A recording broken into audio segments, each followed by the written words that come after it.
dan kita sudah sampai bab ke 25, yaitu macam-macam sihir. Bayan nusyai'um min anwa'is sihir.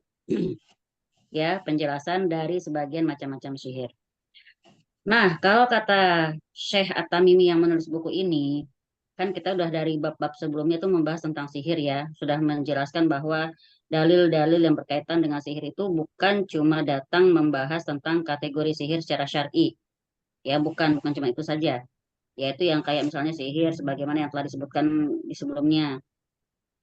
Terus bahwa pelaku sihir pun melakukan perbuatan syirik akbar serta murtad dan hukumnya harus dibunuh dan dipenggal. Kita bukan sebatas itu kali ini. Jadi tolong disimak baik-baik ya. Jadi kita kalau ngomong sihir bukan cuma di situ. Di mana dong? Oh, ternyata ya, di sini kali ini kita akan membahas hal-hal yang berkaitan yang disebut juga dengan sihir, tapi dia hukumnya tidak seperti itu. Jadi hal-hal yang bisa juga disebut sebagai sihir, tapi hukumnya tidak seperti sihir-sihir yang kemarin kita bahas. Yang hukumnya syirik akbar lah, yang kemudian pelakunya murtad lah, harus dipenggal, dibunuh, seperti itu ya. Ini ada hal-hal yang masuk kategori sihir, cuma secara bahasa saja. Ya, secara bahasa. Karena, boleh dicatat, sihir secara bahasa itu ya, sihir secara bahasa dia maksudnya adalah sebab yang samar tapi mampu mempengaruhi hati seseorang. Ya, sihir secara bahasa adalah sebab yang samar, sebab yang samar tapi mampu mempengaruhi hati seseorang. Jadi sihir secara bahasa maksudnya adalah sebab yang samar tapi mampu mempengaruhi hati seseorang. Maka kalau kita lihat di sini, kita bisa katakan bahwa sihir itu bisa bermakna syar'i. Jadi nggak selalu makna sihir itu jelek gitu ya. Uh, Ya. Seseorang yang melakukan, ada yang belum mute. Baryanti di mute sayang. Yaitu seseorang yang melakukan syirik akbar dengan bantuan setan dan hukumnya adalah murtad dan dibunuh. Dan ada pula sihir secara bahasa, tapi dia tidak sampai pada derajat sihir akbar. Gitu ya. Jadi ada sihir yang ketika orang itu melakukannya, dia tidak sampai membawa dia kepada derajat syirik akbar. Di mana apa namanya, di mana dalilnya? Kita lihat di buku kita halaman 96. Ini hadis dari Imam Ahmad meriwayatkan telah dituturkan kepada kami oleh Muhammad bin Ja'far dari Auf dari Hayyan bin Al-A'la dari Qotan bin Qabisah dari bapaknya bahwa dia telah mendengar Nabi SAW bersabda, Innal ayyafata wat tarqa wat tiyaroh minal jibat. Sesungguhnya ayyafah, tarku, dan tiaroh itu termasuk jibat. Jibat itu apa? Tunggu ya. Auf menafsiri hadis ini dengan mengatakan iyafah itu, ya ini bisa distabiloin. Iyafah itu meramal nasib dengan menerbangkan burung. Jadi kayak orang berjudi ya, tapi pakai nerbangin burung. Artinya di sini kan gambling, jadi nggak tahu mau ngapa-apa, nggak tahu hasilnya. Kalau iyafah itu meramal nasib dengan menerbangkan burung, torak itu meramal nasib dengan membuat garis di atas tanah. Adapun jibet, tafsirnya menurut Al-Hasan adalah dia suara setan. Ya, jibet itu suara setan.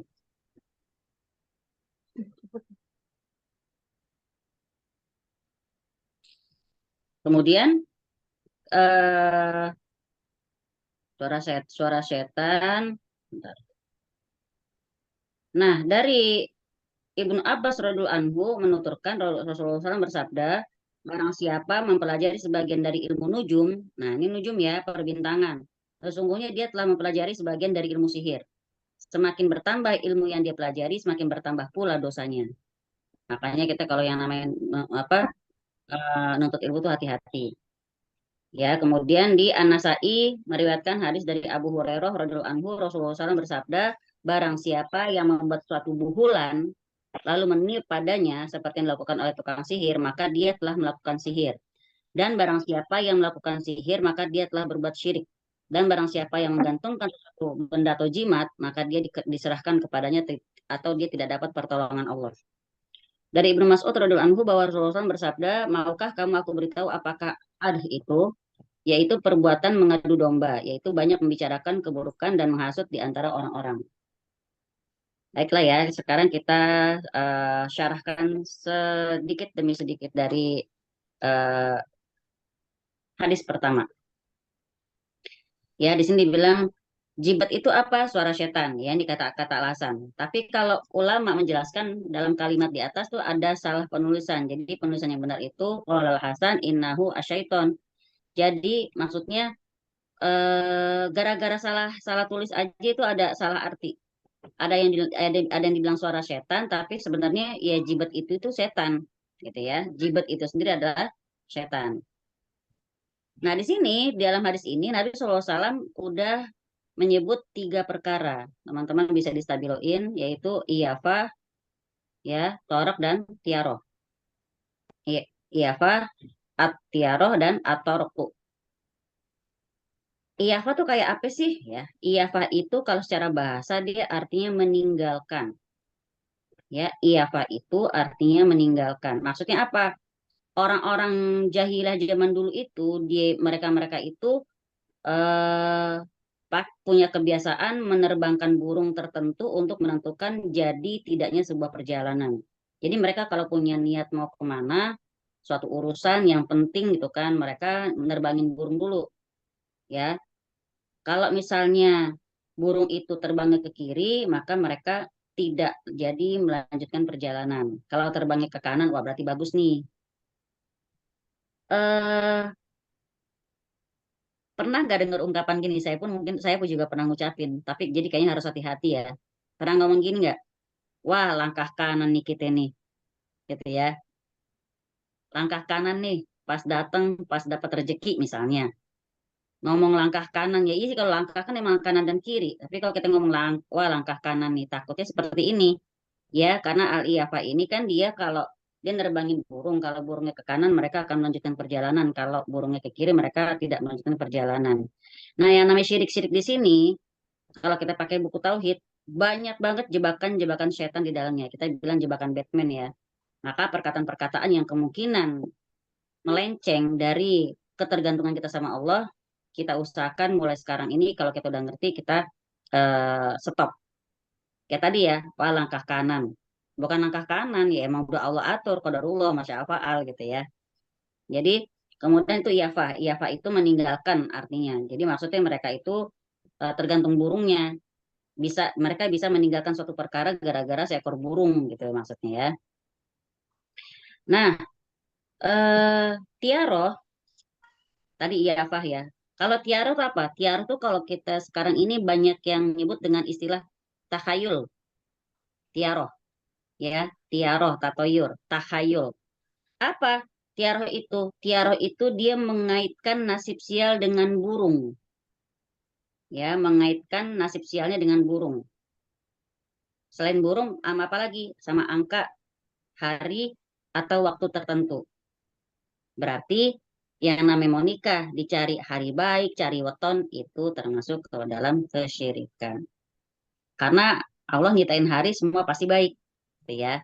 Walaupun ada dalilnya, Nabi SAW kalau mau memulai suatu urusan seringnya ngambil hari Kamis. Kalau mau pergi bepergian, gitu ya. Nah, ini tiaroh ya. Tiaroh itu mengaitkan nasib sial dengan burung. Jadi burung diterbangin.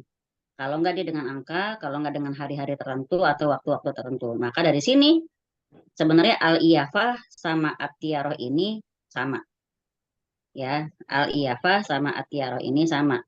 Mereka menisbatkan sesuatu dengan benda atau dengan makhluk, bukan menyandarkan kepada Allah Ta'ala.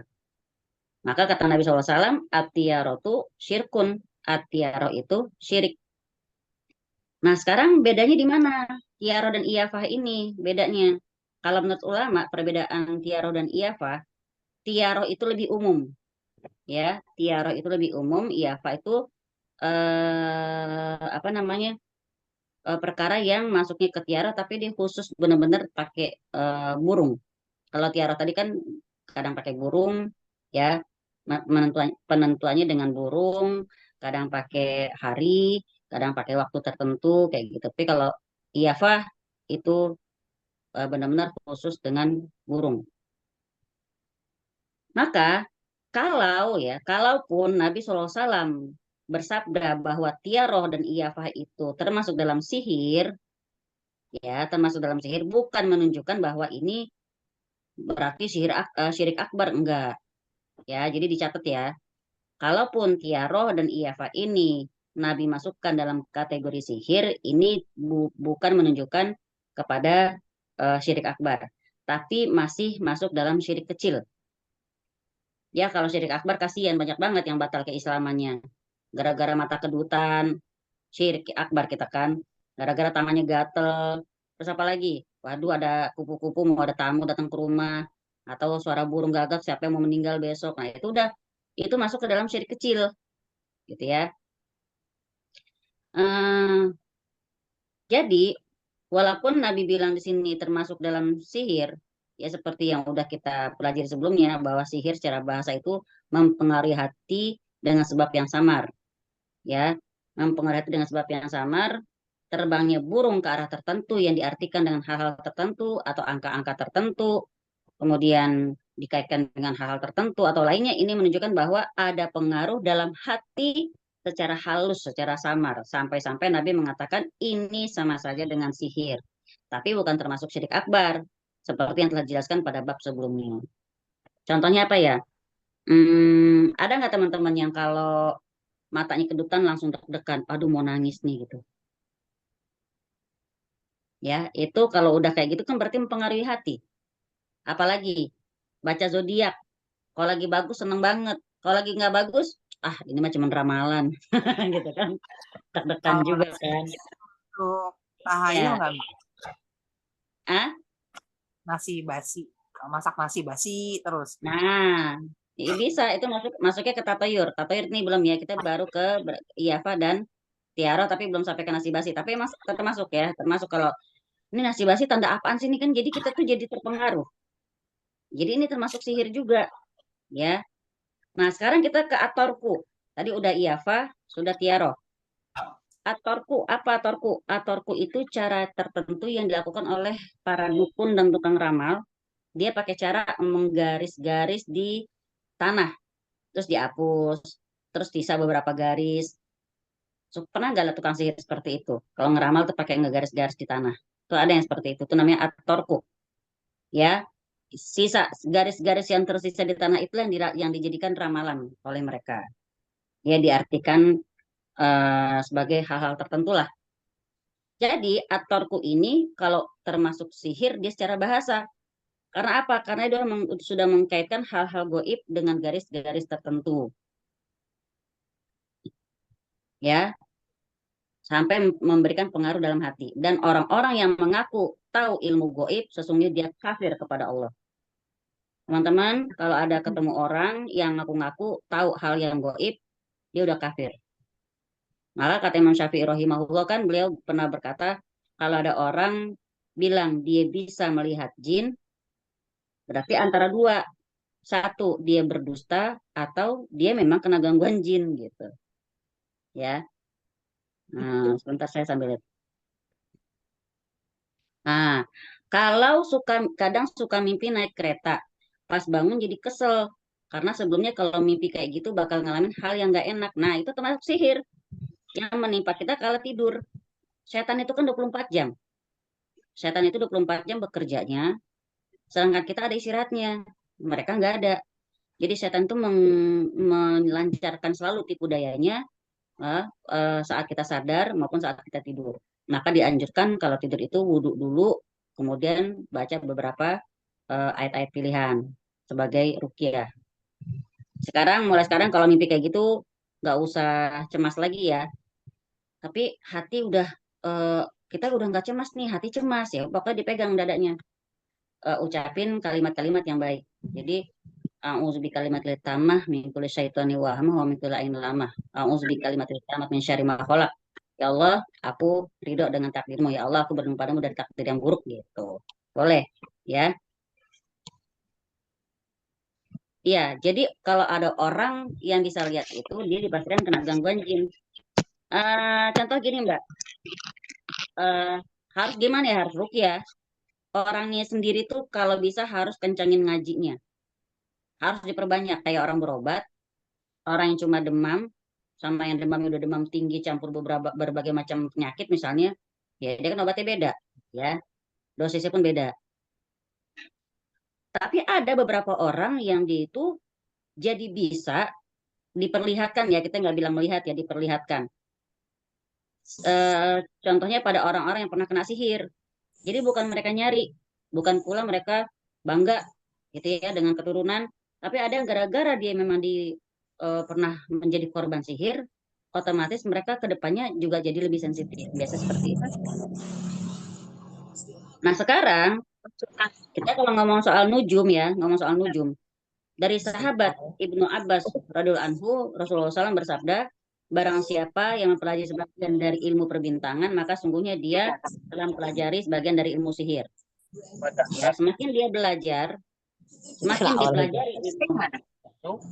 Tolong di-mute sayang, tolong di-mute. Yang tutupan tuh. Mbak Hos, tolong di-mute Mbak Hos. Mbak Hen. Oke ya. Jadi barang siapa yang mempelajari ilmu perbintangan, dia itu sudah mempelajari sebagian dari ilmu sihir. Semakin banyak dia belajar ilmu perbintangan tersebut, maka semakin dia mendalami ilmu sihir.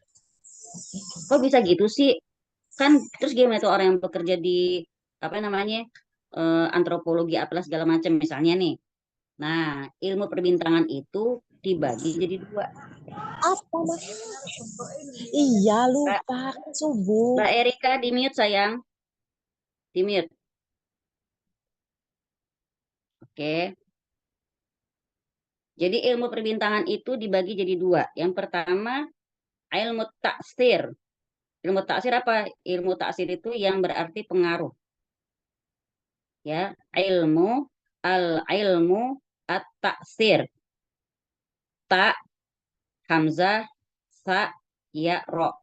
Nanti Arabnya saya kasih di sini ya. Ilmu at-taksir atau saya ketikin deh di chat, dilihat ya. At-taksir.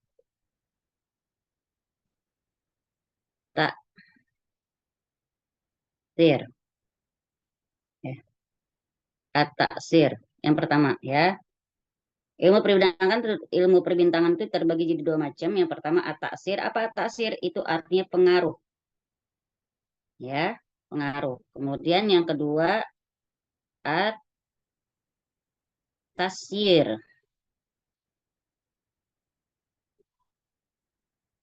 Kalau tasyir itu ilmu untuk petunjuk arah. Jadi ada at-taksir, ada at-tasyir. Nanti di Arabnya saya kasih ke grup.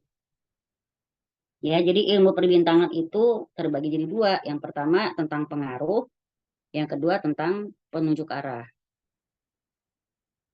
Kemudian yang boleh yang mana? Kita coba bahas lagi. Ilmu perbintangan yang terkait ilmu perbintangan dengan yang disebut at-tasyir ini yang diperbolehkan oleh Allah Ta'ala, dalilnya surat An-Nahl ayat 16. Ya, dalilnya surat An-Nahl ayat 16. Bismillahirrahmanirrahim wa alamati wa bin najmi hum yahtadun. Dan dia ciptakan tanda-tanda atau penunjuk jalan, dan dengan bintang-bintang itulah mereka mendapatkan petunjuk. Jadi berarti at-tasyir itu boleh. Orang yang belajar perbintangan untuk bisa nunjuk arah boleh. Melihat bintang buat bisa lihat arah, untuk tahu musim, ini boleh. Tapi yang nggak boleh at-taksir tadi. Ya, at-taksir yang pertama, yang tentang pengaruh. Ini yang berpotensi eh, terjun ke dalam kesyirikan. Dan ini nggak boleh. Di mana letak nggak bolehnya? Yuk kita bahas lagi. Ilmu perbintangan yang masuk dalam kategori at-taksir, ya, dia itu terbagi jadi dua. Ya, ilmu perbintangan yang masuk kategori at-taksir ini dia terbagi jadi dua. Pertama, dia menjadikan gerakan bintang sebagai dalil tentang masa depan dan hal yang goib. Wah, bintang itu ke arah situ, berarti bla bla bla bla bla bla. Nanti akan begini, akan begitu, tuh nggak boleh.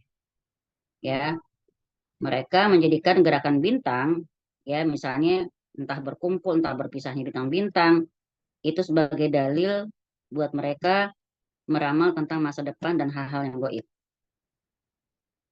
Yang kedua, dari at-ta'thir ini, yang kedua, mereka meyakini bahwa benda-benda langit tertentu serta gerakannya itu mempengaruhi kejadian-kejadian di alam semesta. Wah, gara-gara bintang ini nih, makanya terjadi bencana alam. Gara-gara begini, maka bla bla bla bla bla. Gimana hukumnya? Dua-duanya ini syirik dan tidak boleh. Ya, maka inilah perkara yang dimaksudkan oleh Nabi kita SAW sebagai syirik secara bahasa. Memang nggak masuk ilmu perdukunan, tapi itu nggak boleh. Ya, maka kalau kita sekarang belajar ini akan bertemu hadis-hadisnya itu dalam bab ini kebanyakan hadis apa macam-macam sihir dari sisi bahasa dan bukan secara istilah seperti yang udah kita bahas sebelumnya. Dari Imam An-Nasai juga meriwayatkan dalam sunnahnya dari Abu Hurairah radhiyallahu anhu bahwa Nabi SAW bersabda, barang siapa yang mengikat buhul-buhul lalu dia meniupnya, sungguh dia telah berbuat sihir, dan barang siapa yang melakukan sihir maka dia sungguh telah berbuat syirik. Dan barang siapa yang menggantungkan suatu kepada benda, maka dia akan diserahkan kepadanya. Maksudnya apa? Kalau sampai ada orang percaya sama jimat, Allah lepas tangan, gitu loh. Ya, itu bahasanya, bahasa simpelnya. Maka jangan pernah percaya sama jimat, isim, wafak, yang katanya buat nambah kekebalan, yang katanya buat pengasihan, buat penglaris, nauzubillah.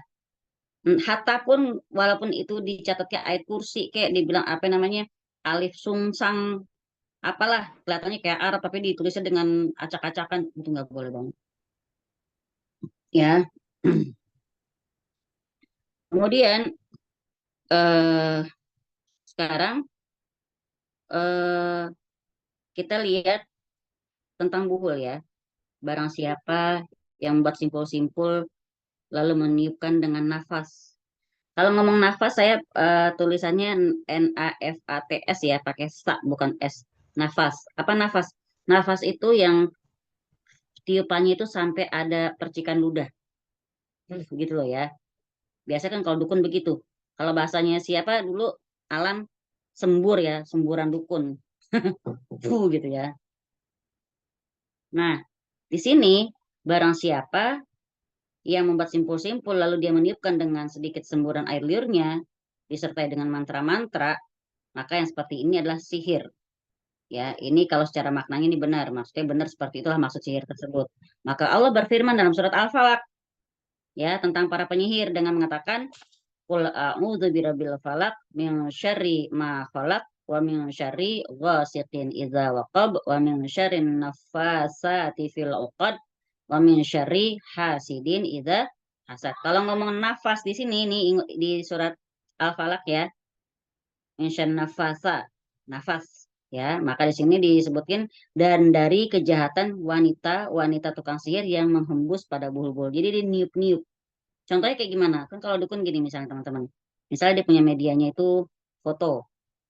Ya fotonya, rambutnya, barangnya disatuin, diikat, lalu dia baca-baca mantra, terus ditiup-tiup. Kok bisa ya? Ya setan bantuin gitu ya. Jadi dari firman Allah Ta'ala ini menunjukkan bahwa makna hadis itu benar. Barang siapa yang membuat buhul-buhul lalu ditiup dengan nafas, maka dia telah melakukan sihir. Dan barang siapa yang melakukan sihir, maka dia telah berbuat syirik. Ya, dan di kalimat terakhir dari hadis tadi, barang siapa yang menggantungkan sesuatu maka dia akan diserahkan kepadanya, maka orang yang menggunakan jimat ya, dia di apa dia itu berarti artinya meninggalkan Allah Taala. Dia sudah menyerahkan tawakal kepada benda atau jimat tersebut. Maka orang yang paling berbahagia adalah orang yang bertauhid kepada Allah. Kemanapun dia pergi, dia tawakal. Ya, akan tetapi ketika seorang bertawakal kepada selain Allah, misalnya pada dirinya sendiri terlalu pede gitu ya, sungguh dia telah bertawakal pada hal-hal yang lemah. Oleh karena Nabi SAW bersabda, pernah berdoa, Wala takilni ila nafsi torfata ainin abada. Dan janganlah kau serahkan aku kepada diriku sendiri sekejap mata pun tanpa mendapatkan pertolongan darimu. Nah, ini cakep nih teman-teman. Zaman sekarang, zaman medsos. Maksudnya apa? Termasuk orang-orang yang bilang, terima kasih wahai diri. Ya, dengerin dulu nggih. Terima kasih wahai diri. Kamu sudah bisa sejauh ini. Kamu sudah bisa kuat. Ini ngeri. Makanya kalau teman-teman pernah sering dengar doa ya hayyu ya qayyum bi rahmatika astaghis fala takilni ila nafsi tarfata ainin abada, itu baca. Biar apa? Biar kita kalau kita suatu saat berjaya atau kita bisa melalui segala ujian terus sukses ya, maksudnya bisa bisa gitu melawan segala kedukaan, kepedihan segala macam, kita nggak bilang aku udah kuat kemarin, makasih wahai diriku, makasih. Nggak bisa, nggak. Kita akan terhindar dari perasaan itu. Jadi kita akan terhindar dari perasaan kepedean kepada diri sendiri. Nah, sesungguhnya arti doa itu seperti ini. Jadi jangan pernah menisbatkan kepada diri sendiri semua atas pertolongan Allah Ta'ala. Jadi kalau dibilang jangan bertawakal sama selain Allah, termasuk itu tadi, termasuk merasa bahwa aku bisa begini karena aku kuatin, karena aku berusaha, karena aku bla bla, karena aku, nauzubillah ya. Kalau dari ilmu tauhid itu salah besar. Ya, kalau dibilang kok bisa sih kamu melewati ini? Alhamdulillah min fadli Robbi, alhamdulillah atas pertolongan Allah biiznillah seperti itu. Jadi secara lisan pun kita harus benar-benar jaga. Empon-empon yang dipenitiin di baju atau barang anak dianggap pelindung dari gangguan binatang atau jin. Ini masuk, masuk Mbak. Ya, emang susah banget ini kalau kalau kalau kita apa namanya ngelawan orang tua. Tapi gini, eh kalau misalnya alasan gini loh, soalnya baunya si rempah ini nggak disukain sama semut misalnya, atau nggak disukain sama eh kayak kan kalau di tempat tidur mungkin suka ada entah yang di daerah ya mungkin ada binatang-binatang apa yang suka ada di kasur misalnya.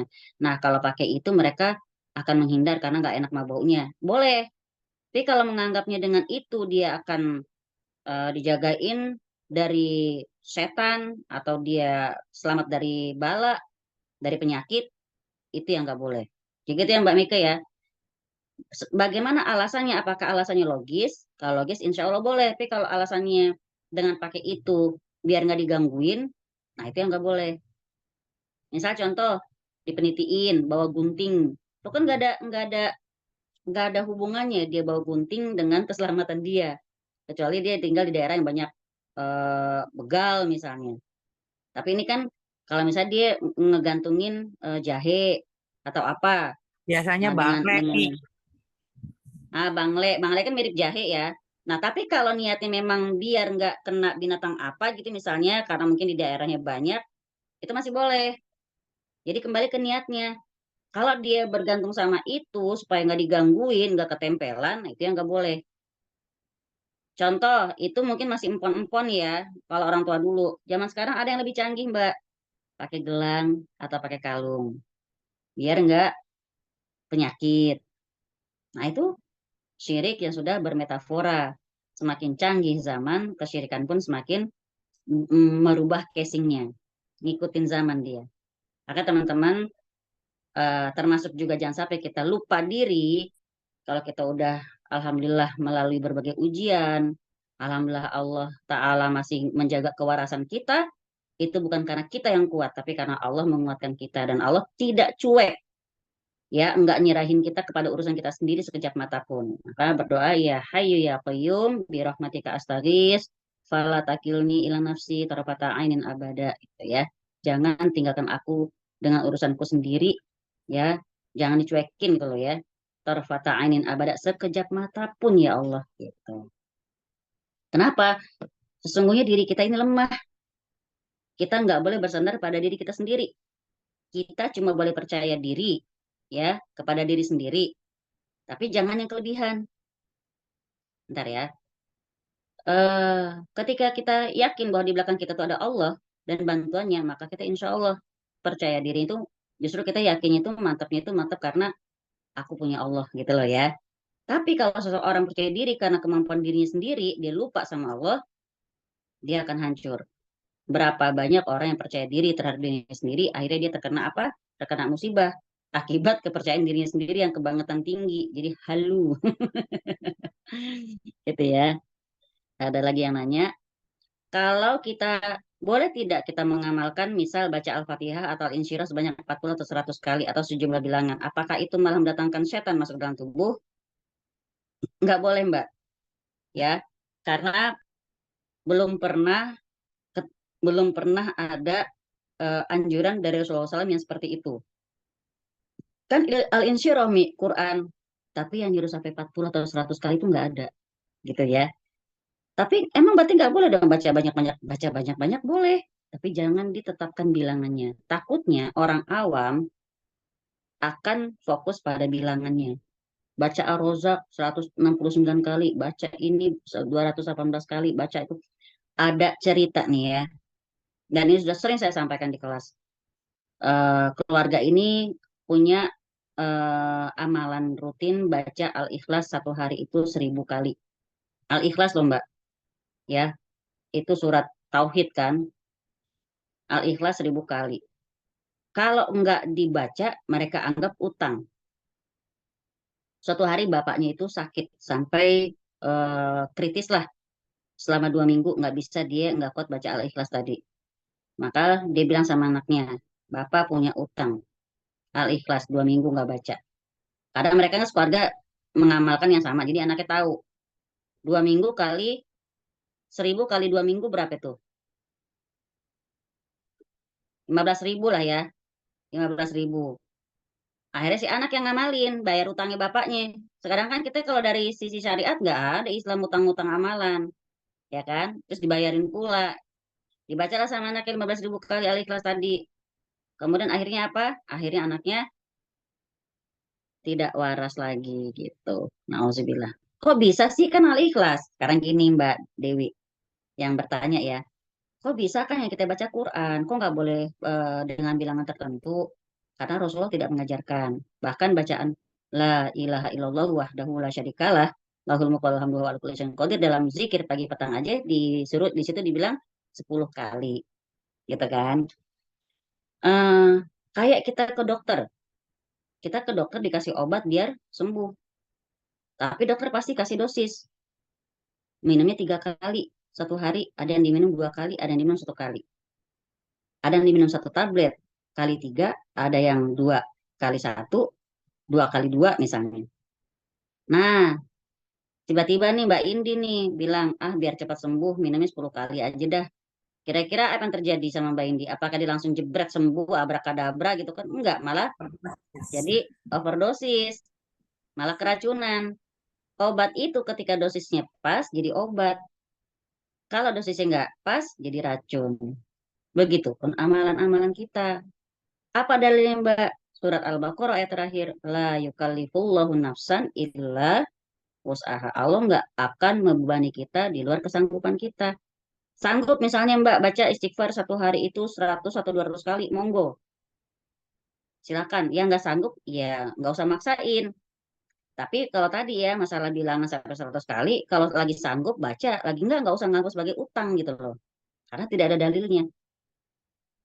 Yang menjadikannya sebagai kewajiban itu yang bikin amalan itu malah jadi ngundang jin. Ya, jadi sesuatu yang sebenarnya bagus bacaan tersebut tapi caranya salah, yang datang bukan pertolongan Allah tapi jinnya masuk. Karena kan kadang walau alam ya untuk mereka yang mengalami katanya mereka sampai ngerasain kayak melayang lah gitu. Kondisi antara sadar dan tidak sadar itu kan kondisi yang sangat-sangat sangat-sangat mudah buat setan untuk masuk. Gitu ya. Bahasanya kita apa ya? Dibilang sadar enggak, dibilang nggak sadar juga enggak gitu ya. Nah, kalau ada yang menanam ari-ari, tunggu. Kalau pakai gelang atau kalungnya niatnya buat mengurangi radiasi HP nggak apa-apa, ya. Kalau emang ada relate-nya Mbak. Kalau emang ada penjelasan masuk akalnya dengan pakai gelang tersebut bisa mengurangi radiasi HP nggak apa-apa. Ini yang kita maksudkan kalau pakai ini eh, insya Allah nggak gampang apa katanya nggak gampang sakit atau terhindar dari penyakit apapun lah kayak semacam penyakit-penyakit tertentu. Nah itu ketika dia nggak pakai dia biasanya akan cemas jadinya ya nggak pakai. Aduh gimana nih? Nah Itu yang ngeri. Jadi dia tergantung sama benda tersebut. Nah, itulah ketika orang bergantung sama benda, ya sama makhluk selain Allah, maka Allah lepas tangan. Ngeri. Kemudian kalau ada yang menanam ari-ari dengan tulisan Arab, memakai bawang merah dan bawang putih, ditusukkan ke dalam tusuk sate, syirik. Ya, ari-ari itu sesuatu yang biasa, diperlakukan biasa saja, jangan dispesialkan. Karena biasanya kalau orang udah pakai tulisan Arab, dipakai bawang merah, bawang putih, itu pasti ada maksudnya. Buat apaan? Gitu ya. Keyakinannya apa? Nah, kalau sudah terjadi, sekarang kita tinggal tobatnya sama Allah Ta'ala. Kalau masih bisa digali, ketemu ari-ari dibakar, kalau enggak ya udah, kita taubatan nasuha aja. Percaya kalau uang mesti dilipat supaya nggak hilang dicuri sama tuyul. Nah, juga jangan. Jangan ya, nggak ngaruh. Ada tuh di kejadian-kejadian yang disatronin tuyul, udah dilipat, udah diikat pakai karet. Tetap aja dicuri-curi juga. Gitu. Kalau yang pernah saya dengar dari rukyahnya ustadz-ustadz ke eh, orang yang kerasukan tuyul itu ya, yang saya ambil sih di situ dia bilang dia nggak bisa deketin uang orang yang rajin sedekah. Bagi mereka panas katanya. Jadi misalnya punya 1 juta nih, mau disimpan, keluarin dulu bisa 200, sedekahin, 800 simpen, itu insya Allah nggak akan gampang dicuri oleh tuyul. Mungkin boleh bisa dicoba aja. Tapi kita kalau udah melakukan itu jangan jangan lantas fokus kita hanya kepada biar uangnya panas, nggak dicuri tuyul, gue sedekahin. Bukan. Kita mindsetnya kita tuh gini, ya Allah dengan sedekah ini kan nolak bala. Jadi aku bersedekah supaya Allah jagain kayak gitu. Itu tawasulnya ya. Hmm, oke monggo. Sekarang kita lanjutkan. Ini udah tentang tadi ya. Jadi orang tuh nggak boleh tawakal sama dirinya sendiri. Sekarang hmm, makna sihir dalam hadis ini termasuk dalam sihir istilah berarti ya, sihir secara syar'i. Sehingga barang siapa yang melakukannya maka dia murtad dari Islam dan ada hukum dibunuhnya. Ya, adapun kalau kita lihat di hadis-hadis sebelumnya, ya macam-macam sihir yang disebutkan bukan termasuk sihir secara syar'i, melainkan sihir secara bahasa. Contohnya apa sih sihir secara bahasa? Misalnya gini, dari Abdullah bin Ibnu Mas'ud radhiyallahu anhu, dia bilang dari Rasulullah SAW bersabda, maukah kamu aku beritahu apakah itu al-adhu?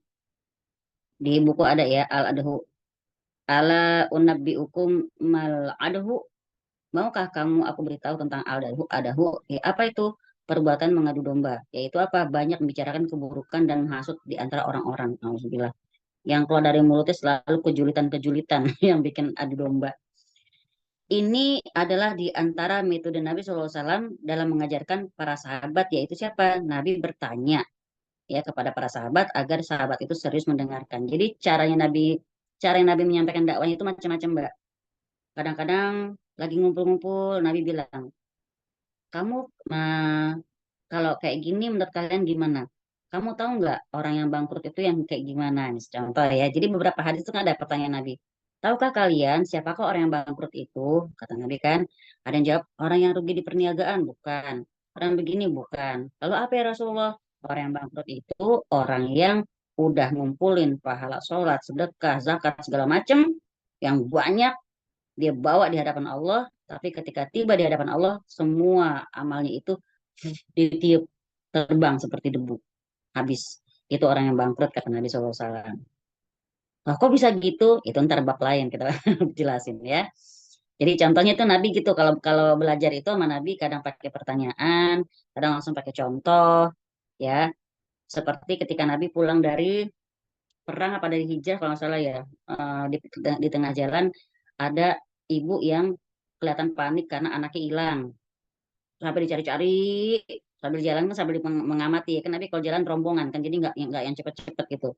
Akhirnya anaknya ketemu dilihat dipeluk sama si ibu mukanya mukanya seneng banget. Gimana sih kita kalau anak kita hilang umur balita gitu tetap ketemu kan lega banget ya. Nah itu Nabi kasih perumpamaan. Kalian lihat gak tuh si ibu mukanya gimana tuh ketika dia ketemu lagi sama anaknya. Oh bahagia banget ya Rasulullah. Kira-kira mungkin nggak ibu itu bunuh anaknya? Ya nggak mungkin lah, kan? Nah, asal kalian tahu ya, Allah itu sayang kepada hambanya 70 kali lipat sayangnya dari ibu kandung kepada anaknya. Jadi artinya mungkin nggak sih Allah zolim sama kita? Sedangkan sayangnya Allah aja 70 kali lipat. Ya, cuman kita yang namanya anak ya, emang namanya anak suka nggak percayaan emang. Bandel emang namanya anak ini ya.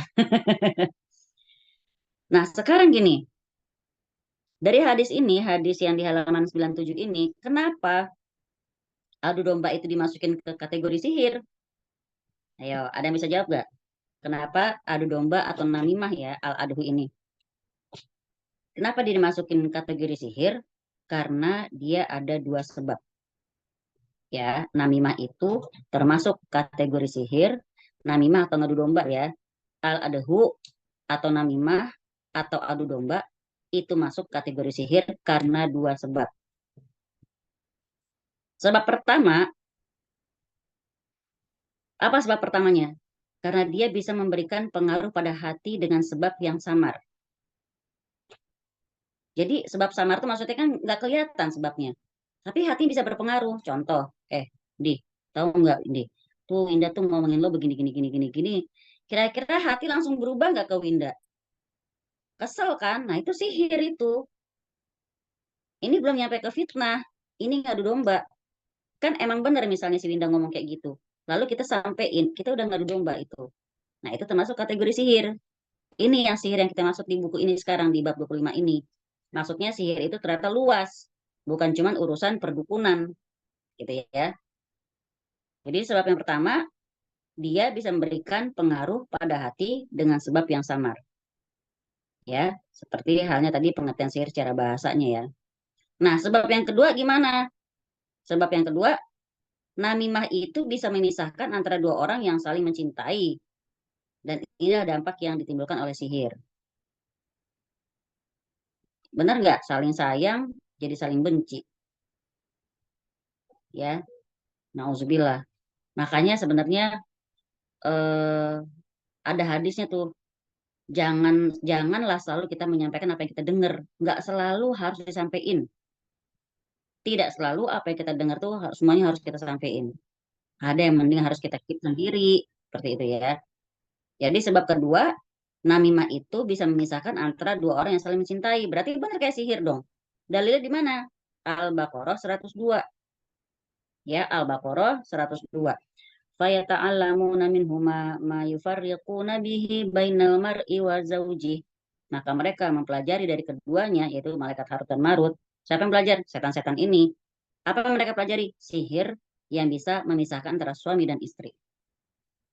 Nah, begitu juga namimah. Teman ke teman, ya kan? Guru sama murid dipisahin. Misahin suami sama istri.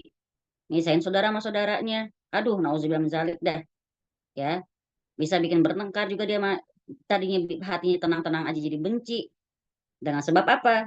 Sebab seseorang yang menukil berita, tapi dia menimbulkan perselisihan. Ini yang disebut dengan al-adhu. Maka dalam sebuah hadis Rasulullah SAW ya, dalam sebuah riwayat dari seorang salaf, namanya Yahya bin Abi Kasir, dia berkata, tukang namimah bisa menimbulkan kerusakan dalam waktu sekejap, yang belum tentu bisa dilakukan oleh penyihir dalam sebulan. Berarti apa teman-teman? Kalau punya teman, nauzubillah, potensinya adu domba, jauhin. Ya, punya teman potensi adu domba, jauhin. Kenapa? Itu lebih jahat dari penyihir. Mungkin kayak kita ngomong soal kayak ain sama sihir, bahayaan mana? Ayo, di ain. Kenapa bahayaan ain? Karena itu bisa dari diri sendiri sama dari orang lain. Dan Terus, tidak menggunakan biaya, ya, tidak menggunakan terus waktu. nggak pakai biaya, nggak pakai media, dan bisa terjadi sekejapan saat itu juga. Kalau sihir, pakai dukun, nyari dulu, nyari mahar dulu, nyari ayam hitam dulu, nyari informasinya anaknya binti siapa, terus tanggal lahirnya, kemudian apa namanya, tanggal lahir, nama, wetonnya lah, apa segala macam lah gitu ya, fotonya gitu. Ada proses kalau sihir itu.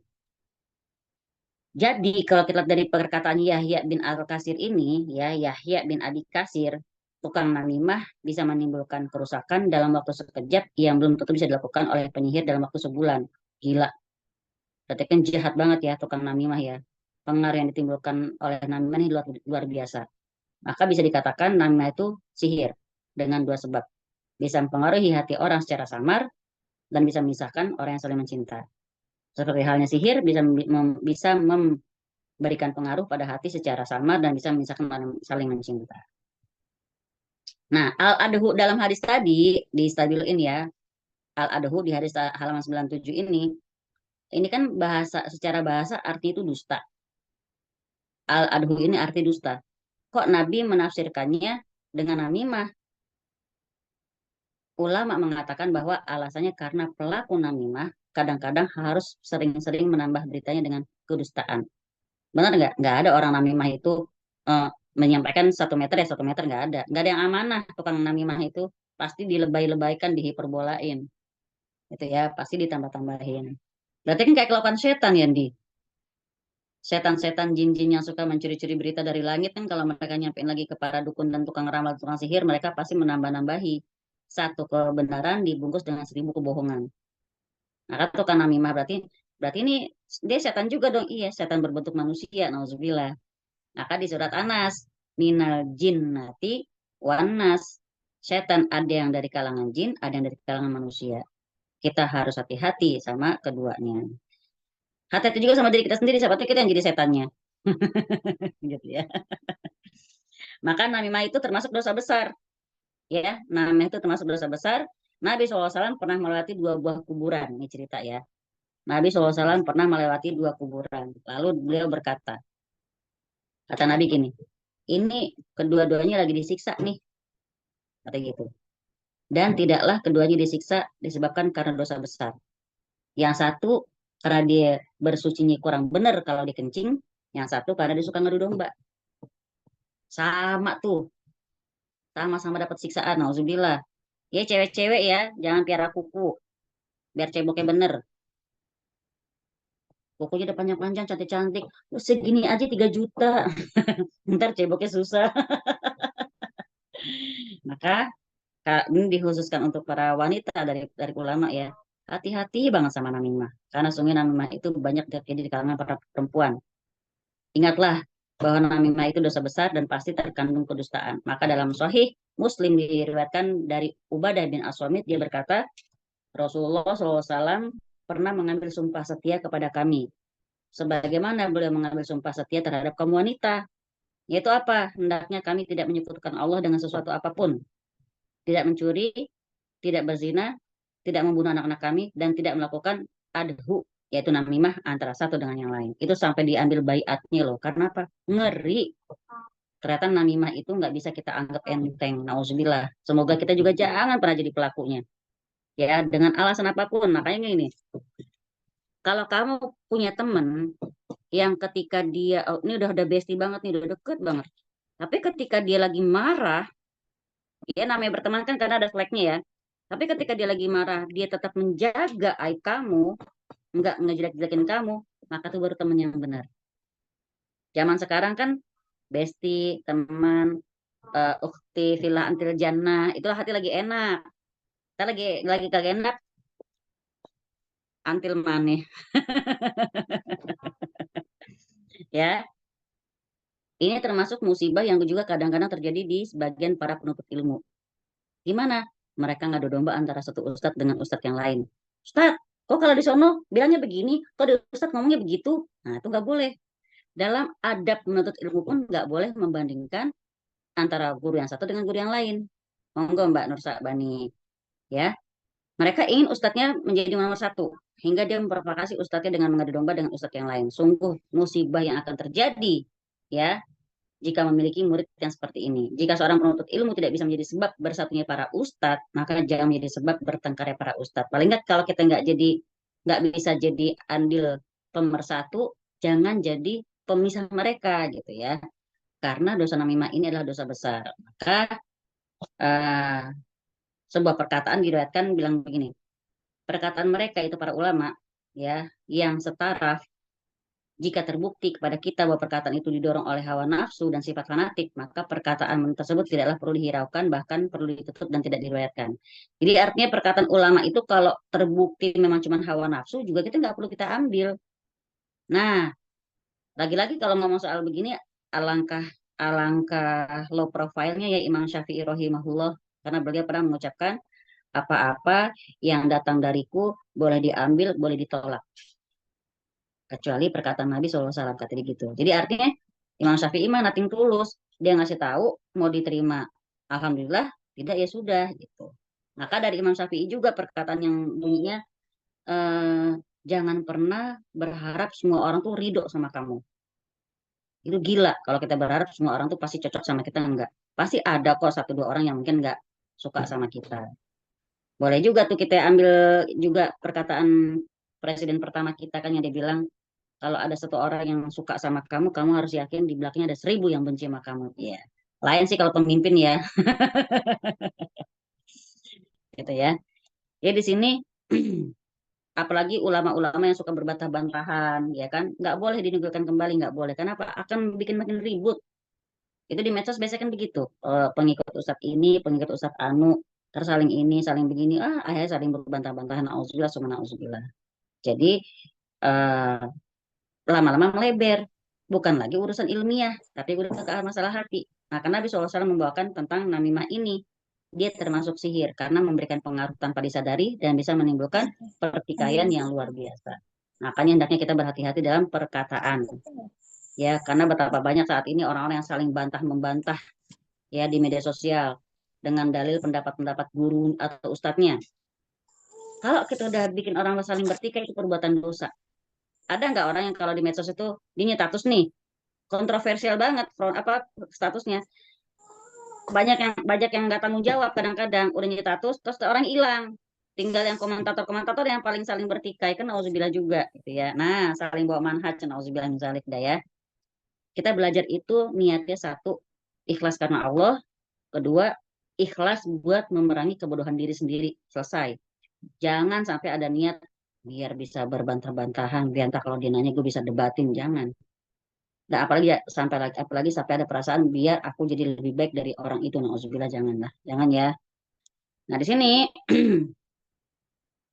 eh, kalau kata Nabi SAW, pesan kepada kita nih umatnya, janganlah kalian saling mendengki, janganlah kalian saling memfitnah, dan jangan saling membenci, dan jangan saling memusuhi. Dan janganlah ada seorang di antara kalian yang berjual beli sesuatu yang masih dalam penawaran muslim lainnya. Dan jadilah kalian hamba-hamba Allah yang saling bersaudara. Muslim yang satu dengan muslim lainnya itu seperti adalah bersaudara. Tidak boleh menyakiti, merendahkan, ataupun menghina. Maksudnya apa? Misalnya di grup kita nih, ada yang lagi ngasih barang nih. Ini sisa satu nih, ada yang mau beli nggak misalnya. Nah, boleh ditawar tapi jangan sadis ya, misal ada nih kita lihat fulan A teman kita lagi nawar, kita nggak boleh masuk, biarkan penawaran dia selesai dulu, gitu ya. Itu adabnya orang dalam bermuamalah. Kadang-kadang orang sekarang apa SCDD ya.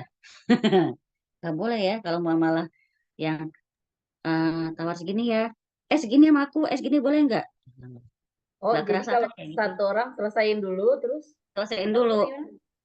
ya, misal gini, si mawar di grup nih, aku ada satu nih stok eh, apa namanya, aku jual harga segini ya, boleh sih ditawar tapi tipis-tipis aja ya misalnya. Lah Aha. masuk pasti melatih, boleh nggak Eh, kalau segini. oh dia ngerusak Nah, harga ketika gitu. kita lihat si melati lagi nawar belum dijawab sama si pemilik barang, Penjualnya. kita Hmm. nggak boleh masuk, Oh, kagak oke. boleh. Nggak disadarin kan, itu banyak nggak kadang-kadang terjadi di grup, banyak. Banyak. Banyak Nah, banyak juga banyak. itu yang sifatnya penawaran ya. Kalau sifatnya memang ini ada stok 20, siapa yang mau, siapa cepat dia dapat ya boleh. Kan harga udah ketahuan, Hmm. net gitu kan. Ini sesuatu yang Hmm. sifatnya masih harus ditawar. Kalau ada yang lagi nawar, kita jangan masuk. Kenapa? Oke, Kita oke, saudara, oke. jangan saling menyakiti. Itu kata Nabi ya Allah. Tidak boleh menyakiti, tidak boleh merendahkan, apalagi menghina. Aturan Satu ikut lagi yang kemarin tuh jadi debat kenapa? capres. Nonton debat capres emosi sendiri. Makanya, ya kan? Ada makanya nggak mau ikut-ikutan, udah umur segini Iya, ngeri baru nonton lagi 15 menit pertama tebak-tebak. habis itu bubar, bubar, bubar, bubar. Kalau dalam lelang, ya itu kan judulnya lelang ya. Jualan lelang sih boleh-boleh aja ya. Karena kan emang cuma nawar, Terus itu tawaran satu pun yang bersangkutan enggak langsung iya. Bilang iya, Emang masih nunggu lagi. Heeh. Memang harus nawar. Itu lelang beda ya, Mbak, beda. Ini Emang kalau ada harga lagi jual, tertinggi kalau lelang nah, kan ya. contoh kayak kita belanja di pasar deh. Kita belanja di pasar bukan sayuran ya, barang misalnya. Ada barang cuma tinggal satu itu doang, terus ada yang lagi nawar. Terus kita juga suka, kita masuk. Segini deh, saya mau. Ah, nggak boleh, jangan. Ya, maka dalam adab-adab sesama manusia ini sangat Nabi pesankan di berbagai sisi. Sampai-sampai gini kata Nabi, kalau kalian bertiga, maka janganlah yang berdua orang tuh berbisik-bisik tanpa menyertakan yang ketiga ini sebelum dia berbaur dengan yang lain. Karena apa? Dapat menyinggung perasaannya. Tuh Nabi aja tahu perasaan kita, ya Allah. Ntar kita bilang, Iya benar. lo ngomongin apaan sih lo? Ih, baper. Gimana orang kagak baper? Lo berduaan dong bisik-bisiknya. Ternyata kata Nabi juga Udah nggak gitu boleh begitu. pakai mata lagi gitu ya. Iya, sambil bisa-bisa lirik-lirik. Waduh, emang ya setan rojim. Ya, maka dalam bermuamalah sama manusia itu pun hati-hati. Ini semua perkara yang diharamkan loh. Ya, ini semua perkara yang diharamkan dalam syariat. Kenapa? Bisa menimbulkan pertikaian. Bahkan saking menjunjung tinggi persatuan, Islam membolehkan yang namanya berbohong demi kebaikan. Win, emang si ini ngomong apa sih tentang gue kemarin, kok dia kayaknya mukanya gak enak banget. Enggak sih. Kayak lagi yang gue lihat lo kemarin dia ini tuh kayaknya bisik-bisikin lo. Oh, dia ngomong ini. Dia bilang Ngomong kalau misalnya keripik. apa. Asik Nah, ngomong pokoknya keripik. kita ngomongin yang gak ada sambungannya lah gitu. Jadi boleh berbohong buat kebaikan. Gitu ya, boleh. Apa? Untuk mendamaikan dua orang yang berselisih. Maka jangan itu aja boleh. Saking Nabi pengen banget lihat itu akur, adem ayem sama sesama. Sampai-sampai berbohong pun boleh kata Nabi. Ini gue sih jujur aja gue suaranya nggak muna ya, gue kasih tau aja lo ya, abisnya ya ada setan emang punya cara ya. Jangan sampai kita menjadi namam. Siapa namam? Si tukang adu domba ini, baik disadari maupun yang tidak. Kata Tapi Nabi kadang-kadang itu SAW. eh ya sorry maaf dipotong. Tapi kadang-kadang tuh ada yang bilang itu sebenarnya ya memang sifatnya si manusia itu tadi gitu ya, si setan lagi Iya itu. diem aja kagak ngapa-ngapain kan, kena fitnah mulu ya kan. Itu dia yang dibilang Nah, min syaril waswasil khonas, dari hmm. kejahatan bisikan setan. Setan namanya khonas. Apa khonas? Khonas itu setan yang tabiat manusianya. Emang tabiat kita ada setannya emang. Karena kita kan gitu. Iya. Kita udah tahu ngomel jelek, dosa pula gitu kan. Tapi nggak demen aja kalau ngomel. Kalau nggak ngomel belum ini ya, belum sah. Iya, setannya nggak dipitnah mulu kan, dia baru mikir gimana caranya Nah, godain manusia nih, sama manusia udah dipitnah. Godaan setan gitu ya kan. nah. Kalau Ya, dibeli harga penjual boleh tidak, sementara masih ada yang nawar. Tunggu yang nawar selesai dulu. Ya, tunggu yang nawar selesai, dia udah kelihatan gak jadi, dia pergi, baru kita masuk. Begitu Mbak Yulia, nggih. Aku A dan B ketemuan. Ada aku di situ. A bilang gak suka sama si B. B bilang gak suka sama si A. Tapi aku mau akurin. Gimana baiknya? Ya, kalau ah, mereka ngomong, kalau nanya, omongin yang baik-baik aja. Gitu ya. Atau ya itu tadi, usahain usahain omong yang kayak tadi, bisa boleh bohong ya. Salam dari si B. Ketemu A kan. Ketemu B, salam dari A. Kayak gitu deh. white lies gitu ya Ya, ceritanya. white lies lah. Mbak Happy pasti bisa lah. Gitu ya. Maka ternyata kalau dari kata-kata itu ternyata bisa berpengaruh, maka benar kata ulama di sini, kata hadis malahan ya dari Ibnu Umar radhiyallahu anhu, bahwa Rasulullah SAW bersabda, Inna minal bayan lasihrun. Ini teman-teman dicatat baik-baik. Inna minal bayan lasihrun, apa? Sesungguhnya di antara kata-kata itu termasuk sihir. Contoh apa? Motivator kan? Benar nggak? Yo, Kita tersemangati. Dan memang karena memang fitrahnya manusia, dalam surat Al-Insan kalau ditafsirin, sifat manusia itu senang banget disemangatin, senang banget di baik-baikin, gitu loh. Senang banget dengar yang indah-indah. Makanya setan kadang-kadang membungkus sesuatu yang batil dengan keindahan. Ya tadi, terima kasih wahai diri. The power of man, the power of aku. Aduh, power hati-hati dah of ya. gitu. Itu gara-gara bukunya The Eh, Secret itu loh. makanya. Nah, di sini eh terkait hadis tadi, kalau dibilang bayan sihir itu di sini eh, apa namanya? Ada 2 orang dari penduduk Masyrik. Ini kisah dari hadisnya ya. Ada 2 orang dari penduduk Masyrik datang kepadanya, kepada siapa? Ibnu Umar ya. Lalu keduanya berkhutbah. Orang-orang takjub sama khutbah mereka. Lantas Rasulullah SAW bersabda, sesungguhnya dalam penjelasan atau bayan itu mengandung sihir. Atau sesungguhnya sebagian bayan itu mengandung sihir. Makanya ada orang kalau udah bakat retorikanya keren, ngeri kalau dia nggak pakai tatakan agama, ya kan? Maka dibilang, maka ini nyambung banget teman-teman di kitab tauhid kita yang bab 1 yang dibilang wa ma khalaqtul jinna wal insa illa liya'budun, dan tidak aku ciptakan jin dan manusia kecuali untuk ibadah padaku. Maksud apa? Teman-teman dengan bakat yang teman-teman miliki, dengan kepintaran yang Allah kasih, tatakannya pakai ibadah dulu. Masya Allah. Kitab apa sayang? Ini yang kita lagi pelajari. Kitab Tauhid. Nanti kalau mau ikutan, mangga daftar ke Mbak Winda. Untuk online-nya ya, boleh. Tapi kita udah bab 25, nggak apa-apa, ikut aja. Ini kan babnya sampai 67. Kalau the power of emak-emak gimana saja? Jangan juga, makanya. Kita the power of hamba Allah, gitu. Ya, Itu mah oke. gimmick medsos aja, Mbak. Tuh gimana? Iya, Gimmick begitulah medsos. ya. Makanya jangan pernah lawan emak-emak, ambiar lo bla bla bla. Nggak boleh juga kan ujub jadi itu. Nah, kalau kita pakai tauhid kita akan selalu hati-hati makanya. Gimik juga kagak boleh, Mbak. Rasulullah SAW bukannya nggak suka humor. Rasulullah SAW juga suka humor tapi tidak pernah berdusta. Apalagi tadi ya, the power of emak-emak. Emak-emak kalau udah nyatu. Nah, ini mungkin gimana ya? Ya sebenarnya sih kalau kita bilang masuknya ke syirik atau jebakan Batman ini, ya levelnya masih kecil. Cuman kalau udah kita ngomong dari koridor tauhid, hati-hati gitu ya. Hati-hati aja. Kayak apa lagi? The power of emak-emak. Terus, anaknya pinter ya, sampai dulu dong emaknya. Itu juga nggak boleh, Mbak. Sampai dulu emaknya. Rezeki anak soleha, rezeki emak soleha tuh nggak boleh. Gitu ya. Subhanallah ya. Kenapa nggak boleh? Ini saya ngomong pakai koridor tauhid teman-teman. Kalau teman-teman tak pakai koridor fikih, ya monggo, mungkin masih boleh, gitu loh. Tapi kalau udah pakai tauhid, kita hati-hati. Karena yang namanya lisan, ya takutnya dia kepleset. Karena dalam hadis disebutkan sesungguhnya surga itu dekat kepadamu lebih dekat dari tali sendalmu sendiri. Begitu juga neraka. Artinya, lisan kita ini salah ucap aja bisa ke neraka. Gitu loh. Ya, makanya kalau saya sebagai eh, apa namanya yang sedang membawakan tauhid ini, kalau teman-teman nanya saya mungkin akan saklek bilang nggak boleh, jangan, itu dosa, kayak gitu. Tapi saya nggak mungkin distatusin, akan mancing berdebat kan.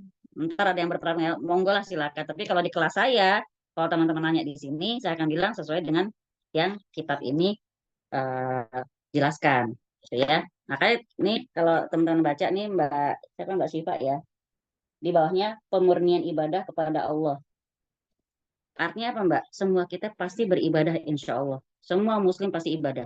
Tapi yang murni tidak semua. Mau baca apa sekalian daftar ke kelas? Mending sekalian daftar. Jadi ntar bisa sambil dikirimin. Iya benar, daripada repot-repot. Tanggung baca sendiri Mbak. Sekalian. Boleh. Julidnya ke Israel boleh. Julid visabilillah itu boleh. Monggo. Itu kapan lagi Nah, julid nanti yang tanya ke Mbak ini Winda, Mbak Syifa Karawan. Monggo. Nah, ini tadi nomornya ya. di bawah ini Jadi kata masalah. Rasulullah SAW pun yang namanya bayan itu mengandung sihir. Maka di sini ada lagi dari Sahih Muslim.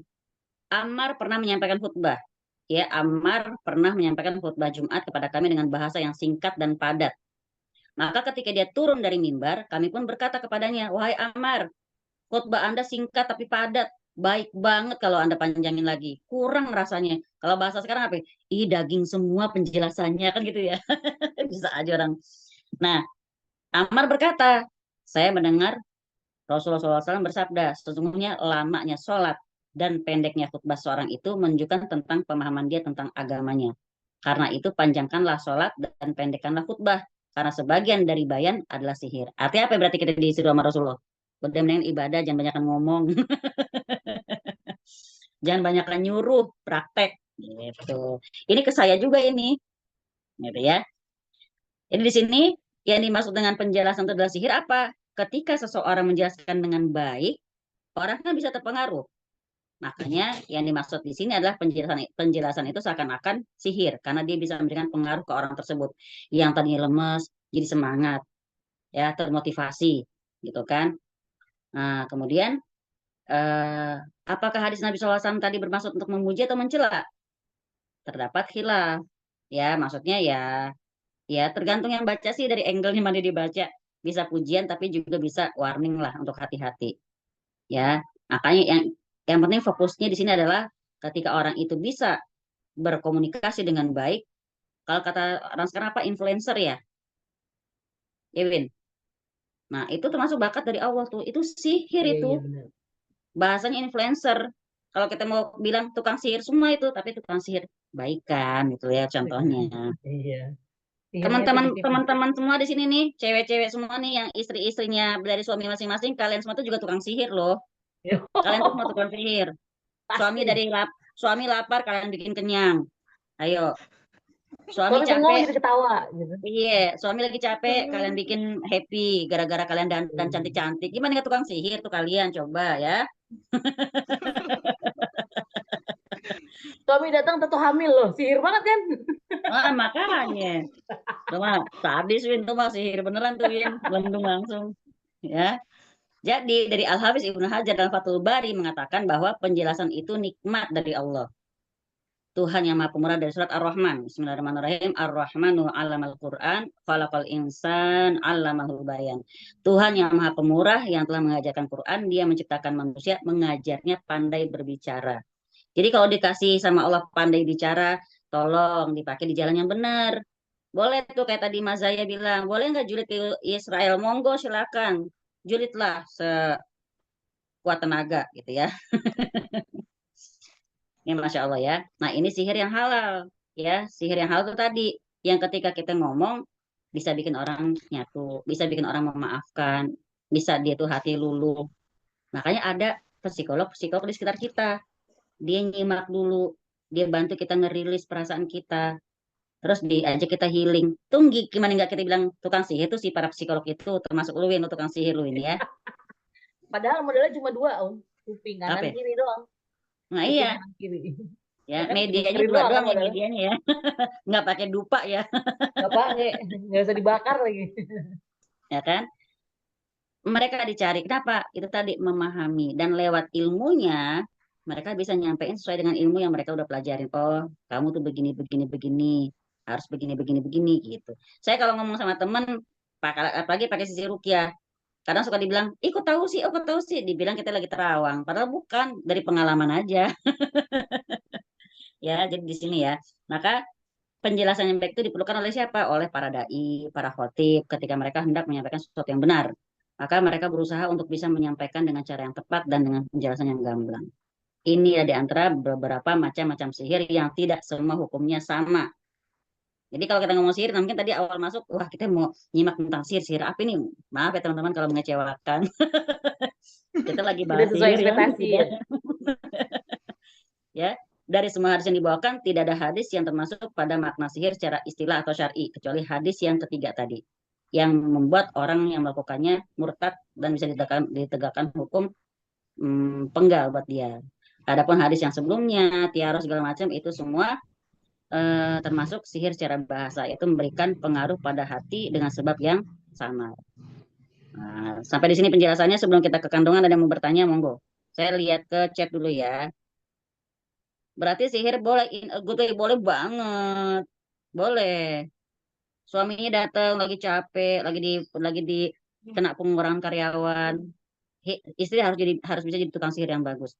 Nggak apa-apa ayah, rezeki kan nggak kemana. Kan Asik. rezeki bukan dari sono, kan dari Allah. Kalau keran satu ketutup, Allah bukain keran-keran yang lain. Habis itu nangis, terserah dah. Oh, bisa nangis bareng. Tuh ya. Ada yang mau nanya? Jadi pertanyaannya ini dari semua ya. Masya Kalau Allah. nggak ada yang Tuh, nanya, saya yang nanya nih. Mbak Kalau nggak ada yang Syifa nanya, saya kasih raise hand, sihir. Mbak Syifa. Kalau nggak ada yang nanya, saya kasih sihir beneran. Mau Mbak tahu Syifa ya? raise hand. Contoh. Oh, Mbak Mbak Syifa Siva, mau monggo Mbak raise hand Siva. tadi. Mau nanya apa Ya, Mbak Siva? Assalamualaikum warahmatullahi wabarakatuh. Waalaikumsalam Eh, warahmatullahi wabarakatuh. Soalnya digedein sayang. oh iya, maaf Ustazah. Makasih sebelumnya. Saya ngerasa ke apa ya? Banyak Tampol-tampol rasa ya. saya Apa? ketampol-tampol. Ustazah, ini sebenarnya saya agak sedikit cerita. Intinya jadi waktu di grup kemarin itu sempat ada kejadian, ada satu ibu-ibu dia bilang mungkin karena saking semangatnya boykot itu dia bilang, boykot aja sekalian WA gitu kan. Terus saya merasa mungkin ya, saya juga di situ salah, astagfirullahaladzim. Saya memahami gitu karena karena boykot itu kan yang kita bisa gitu. Sementara di Indonesia WA itu belum ada yang gantinya gitu kan. Mm. Terus saya menjelaskan dengan secara ilmiah, secara logis. Nah, si ibu ini tuh nggak terima. Jadi saya itu dikatain sok pinter lah, pokoknya dia ngomporin grup itu buat ngatain saya gitu, Ustazah. Nah, saya tuh kan berpikir bukan dari sisi dianya ya, ibaratnya dia ngomong apa ke saya itu terserah nanti itu dosanya dia gitu kan. Mm. Sampai akhirnya saya dapat teguran dari admin dan si admin ini bilang ini udah ketiga kalinya saya bikin huru-hara padahal dengan orang yang sama Ustazah. Jadi orang yang sama itu selalu ngasih pendapat tapi pendapatnya nggak logis. Bahkan ada yang mirisnya juga ada yang bilang Al-Qur'an itu tidak bisa logis katanya itu, tidak bisa Allahu dibuktikan. Akbar, astagfirullahaladzim. Padahal itu tuh di grup ngaji Ustazah, grup ngaji Ustadz Bahtiar Nasir itu tuh. Jadi saya kan mirisnya gini ya, Ustadz Bahtiar ngajarin yang benar gitu kan. Saya sebagai orang yang eh, belajar agama, belajar Belajar. mencoba memahami, coba ngelurusin gitu niatnya saya gitu. Mm. Terus saya dibilang sama mereka komunikasi saya kurang bagus lah. Terus dikata-katain saya nggak baca semuanya sih Ustazah. Cuman saya milih Bismillah saya keluar dari grup itu, tapi saya nggak mau perpanjang masalah. Sampai ada teman yang japri juga, Mbak kenapa keluar dari grup? Nggak apa-apa, yang penting saya silaturahmi dengan Anda jalan gitu aja. Saya bilangnya gitu aja, mohon maaf lahir batin. Bagus, Nah, terus yang saya bagus. ingin tanyakan, apakah ketika saya berkomunikasi itu gitu ya, ibaratnya membantah hal yang tidak logis tadi, itu termasuk ke dalam apa tadi namimah gitu Ustazah? Orang yang Oh adu domba enggak, kan gitu Ustazah? langsung. Enggak. Namimah itu dia nyampein berita kanan kiri ketika dua orang nggak ketemu. Itu namimah ya. Orang adu domba tuh begitu, ya. Hmm. Ngadu domba biasanya menyampaikan sesuatu yang menimbulkan pengaruh pada kalau misalnya gini ya. Kan Mbak kalau lagi di grup itu yang bereaksi cuma satu orang itu saja kan? Ya, iya Ya. awalnya itu Kalau yang doang. bereaksi, nah, kalau yang bereaksi banyak sampai di antara mereka jadi bertikai, itu baru kita tukang adu domba. Kayak misalnya saya nyata terus di FB nih, saya nyata terus sesuatu hukum misalnya, itu pasti akan ada yang pro dan kontra. Nah, pro dan kontra ini mereka jadi saling ribut sendiri di kolom-kolom komen, sedangkan yang punya status nggak tahu kemana. Nah, itu baru sama seperti namimah. Kalau ini kan Mbak berusaha menjelaskan, tapi si orangnya nggak terima gitu kan. Dan Mbak Iya. milih, ya udah, nah bagus. Jadi di sini kalau udah nggak keterima, diam aja. Karena insya Allah Allah menyediakan tempat di surga untuk orang yang menghindari perdebatan. Satu. Kedua, kedua arti kedua apa namanya ya? Jangan sampai namanya kita udah berdebat, takutnya nanti hawa nafsu kita yang berbicara kan, kemudian tadi kita mau dakwah akhirnya jadi melenceng, ya kan, jadi berantem misalnya. Nah, yang ketiga biar tetap semangat, yang namanya menyuarakan kebenaran itu memang pasti ujiannya ada. Jadi jangan pernah ngarep kalau kita lagi nyampein kebenaran itu pasti akan keterima dengan baik, dengan manis, itu enggak. Jadi kalau kata ulama, kalau udah ketemu pahitnya dakwah, berarti udah dapat sunnahnya. Ya, semangat terus ya. Tapi ingat, Baik, kalau Ustazah. sampai ada yang kayak begitu, Mbak mundur aja. Ya, Mbak mundur aja. Kalau ada yang reaktif, mundur aja, nggak usah diladenin. Tapi kalau emang ternyata beberapa kali dan kadang-kadang ada yang bilang sampai bilang Quran tuh gak logis, mendingan mundur Mbak, mendingan out dari situ. Jangan berada dalam circle yang ternyata mengancam keimanan kita. Nauzubillah, karena kalau kata Ali bin Abi Thalib, temanmu adalah agamamu, maka pilihlah siapa yang kau jadikan teman dudukmu. Teman duduk ini berarti kan teman kita diskusi, Mbak. Teman diskusi, teman ngobrol, ya kan? Sampai pun kalau sekarang, kalau dalam istilah sekarang ya di media online tuh berarti ngegrup kan. Nah, kenapa kata Ali bin Abi Thalib? Karena tabiat itu menular. Jadi pilih yang mau Mbak jadiin teman duduk, pilih. Jadi Mbak live group udah cocok banget itu. Gitu ya. Sambil kita istighfar. Entah dia yang memang apa namanya nggak nerima atau nggak paham, atau kita yang mungkin yang belum bisa menjelaskan dengan bagus gitu aja. Ya. Oke. Jazakillah khair Mbak Syifa. Ya, jazakumullah Ustazah. Monggo Mbak Ilis, Wa Iyaki, silakan yang mau keluar. Nah, sekarang ada nggak mau nanya sihir yang benar-benar emang sihir? Ada nggak? Jadi kan kita ngomong sihir, ternyata sihir-sihir yang tidak, yang teman-teman anggap sihir, oh ternyata bukan ngomongin sihir yang itu ya, gitu ya. Jadi Ternyata sihir banyak itu tuh sihir-sihir seperti yang, apa gitu? kenapa? Kayak semar mesem bukan sih? Semar mesem itu apa? Itu Ustazah, jadi saya dulu pernah kayak apa sih? eh ini juga cerita dari teman saya yang di Jawa gitu Ustazah. Jadi kayak lagunya Jaran Goyang itu kan ada. Jadi kalau Wah, misalnya kita horor suka nih, sama horor. seseorang, terus Males ntar nih. Ini udah ketawa dimasukin jadi ke nyebelin dompetnya lagi. itu apa Gak gitu. Jadi kalau jadinya ngeliat orang itu tuh malunya. bawaannya seneng gitu. Yang kayak gitu bukan ya? Terus, oh pelet. Kayak pelet mungkin bahasa ininya Mas. Film Ah, horor. jadi gini Mbak ya, sihir itu ada macam-macam ya. Ada namanya sihir tafrik. Ada namanya sihir tafrik. Sihir tafrik itu artinya memisahkan. Jadi kalau orang pakai sihir tafrik itu biasanya memisahkan antara ibu dengan anaknya, memisahkan antara saudara dengan saudaranya, memisahkan antara sahabat dengan sahabatnya. Maka tadi namimah termasuk sihir ya. Kenapa? Jadi berubah. Tafrik dia memisahkan. Dalilnya surat Al-Baqarah 102.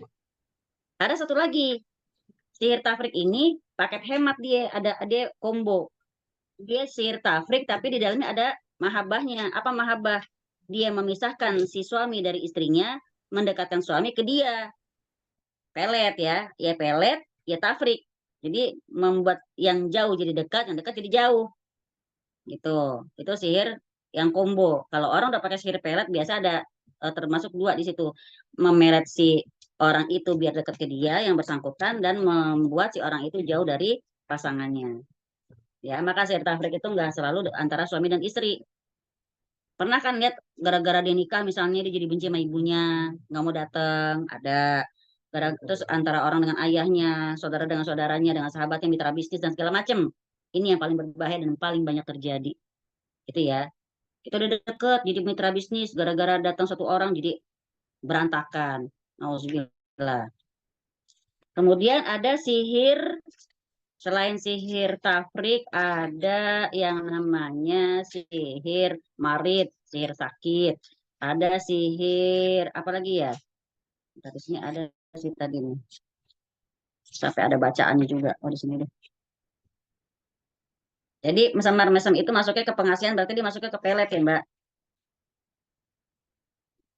Ada sihir bikin sakit, ada sihir bikin gila, ada sihir bisikan, ada sihir apa namanya sakit satu anggota badan saja, ada yang sakit seluruh badan. Dan biasa kalau udah namanya sihir, walaupun sakitnya katanya kalau di medis kelihatan misalnya sakit kepala ya, entah sakit kepala, entah sakit perut, entah apa namanya anggota tubuh yang lain, tapi biasa mulai semua tuh habis asar menjelang maghrib.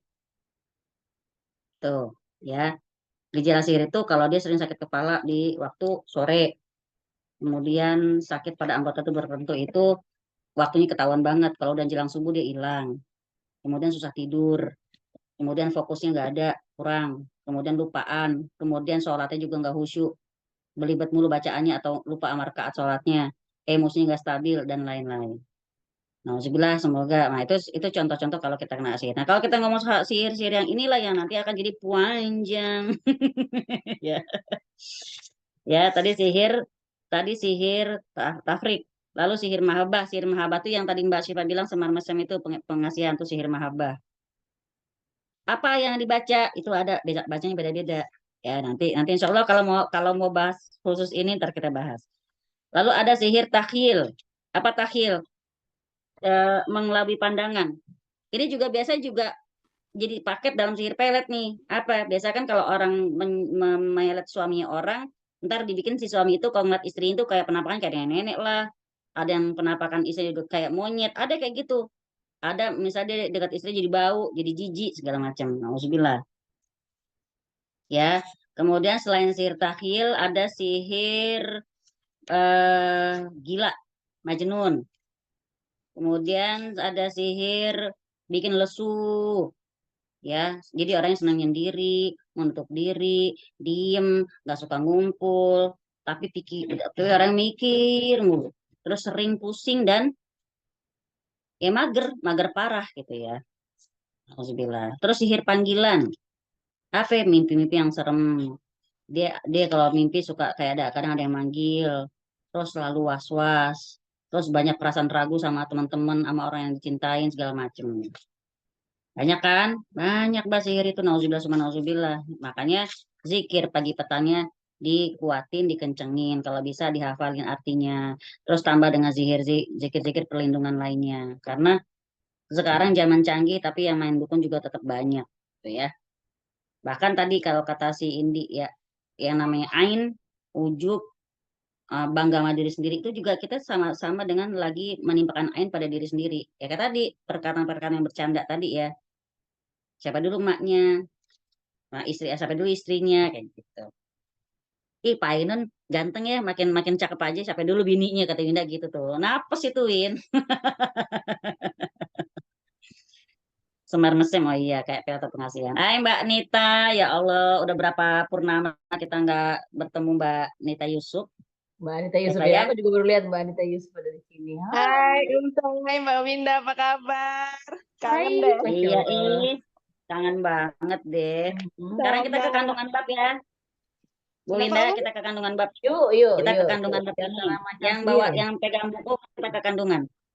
Jadi kita sudah tahu ya, kandungan bab ini nomor 1 di antara macam sihir, yaitu maksudnya jibet ya, jibet tadi setan ya, adalah iyafah, torku, dan tiaroh. Ya, jangan lagi teman-teman gini, kalau lewat tikungan, nih ya, apalagi yang mau mudik ya, lewat tikungan lewat tikungan mana, KM berapa harus klakson, jangan, nggak perlu. Kita udah punya tipsnya dari Allah, a'udzu bikalimatil tamat min syarri ma khalaq. Udah. Kan cuma klakson, Sekarang saya tanya, ngapain klakson? Oh, klakson maksudnya biar kalau ada kendaraan tahu nggak masalah kalau kayak gitu. Ini cuma lewat tikung KM berapa klakson. Apalagi pakai bilang numpang-numpang kita masing-masing aja emang masing-masing. Numpang-numpang anak soleh Ya mau kan yang lewat bilang gitu lagi. berjamaah siapa kan gitu. Apalagi udah tiaroh ujub pula ya. Kemudian yang kedua pengertian iyafa dan toruk udah insya Allah. Nah, ketiga, ilmu nujum termasuk salah satu jenis sihir. Iyalah, ya kalau sampai bikin orangnya berubah, ngarep-ngarep gitu kan. Ih, katanya bulan ini bukan dapat rezeki, mana nih bohong banget loh ramalan. Ya iya, sampai bilang ramalan bener, kan banyak bohongnya. Itu juga ramalan ya. Kemudian, iya, sampai suruh percaya sama ramalan. IDL, itu derita lau. Derita lu.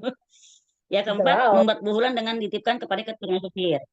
Ya, kemudian kelima, perbuatan mengadu domba juga termasuk sihir. Nauzubillah, semoga kita semua terhindar dari perbuatan namimah, juga terhindar dari orang yang mengadu domba juga. Nauzubillah.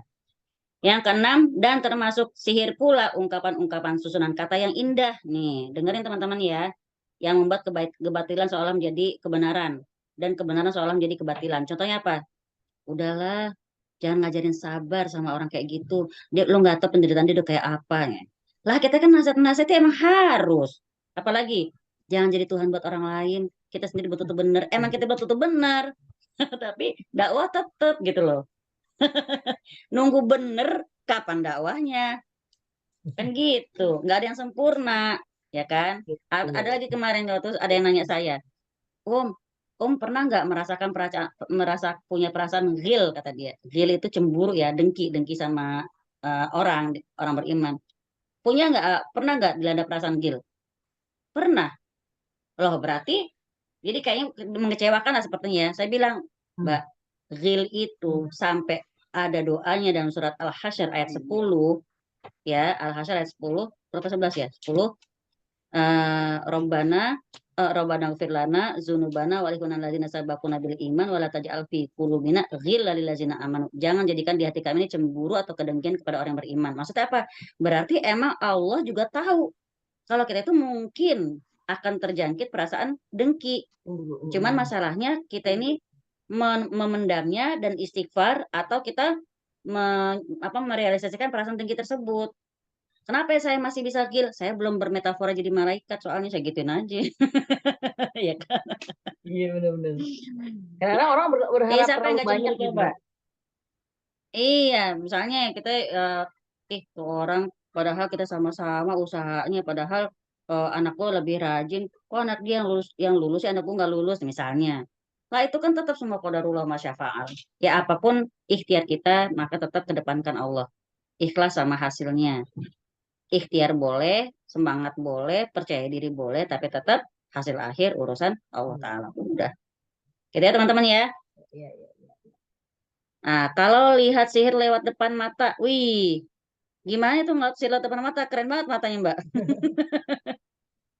Maksudnya gimana? Mungkin ada Kalau melihat mbak-mbaknya sihir lewat lewat depan gitu. mata, Sihir. apa yang harus Jadi gini, dibaca? Jadi Nggih. gini, Sabtu lalu itu kebetulan saya sama suami itu di depan rumah antara jam 9:30 jam 10 malam. Terus suami itu lihat ke atas, ada seperti bohlam itu loh, kayak apa? Kayak nyala api. Banaspati. Nggih, Nah, Banaspati. itu. Kayak pokoknya kayak dop gitu Nggih. loh. Jalan Horor pokoknya kalau kata saya mah. jalan itu terus kemudian sama suami ditunjuk. Loh, mah, opo iku mah? Gitu. Ditunjuk terus kita kan otomatis keluar dari pagar itu, ternyata di atas rumah itu hilang. Jadi bolanya itu hilang, yang cahaya tadi itu. Nah, kira-kira kemana dia? Ke rumah apa ke orang? Wala kita nggak tahu, saya nggak tahu. Terus kemudian kan setelah kita berbincang sejenak di depan, kan sudah malam kita masuk. Waktu masuk itu aura di dalam rumah itu sudah beda, Nah, kayak apa ya, merinding gitu loh, Saya juga merinding Itu jadinya. apa Mbak Winda? Saya juga merinding jadinya, Mbak. Nah, makanya itu saya bacaan apa deg-degan, umumnya? apakah ini tandanya? Ini, kalau ngelihat kayak gitu, ya, raih barang apapun yang bisa diraih, misalnya batu atau apa, ya, tapi baca dulu di sini Al-Falaq sama An-Nas, tapi yang yakin, yang tegas. Al-Falaq, An-Nas, terus tiup, terus dilempar. Bismillah Allahu Akbar, lempar. Itu aja. Belum sampai melakukan itu Insya sudah Allah. hilang, Ya udah, berarti la ilaha illa anta subhanaka inni kuntu minaz zalimin, atau auzu bikalimati tamat min syarri ma khalaq, cukup, Mbak. Ya, Saya pas cuma lihat baca langsung. Emang baca ta'awud. iya, ta'awuz langsung waktu itu. Iya, langsung refleks gitu, Oh, bagus, waktu melihat alhamdulillah. itu. Alhamdulillah. Tapi itu Alhamdulillah, Mbak, tadi langsung baca ta'awuz. Iya, tapi bagus, gitu Mbak. waktu Berarti masuk rumah itu. ruqyah Apa ya? rumah langsung Sudah berarti. oh gitu ya, ya. Oke, waktu masuk rumah baca bismillah enggak? Enggak, Terus lagi lihat itu pintunya kebuka. Iya. Kan habis ada tamu Selamat, itu. Anda sudah mengundang. Anda sudah mengundang mereka masuk rumah. Oh gitu ya, ya kan habis ada tamunya belum pergi tamunya.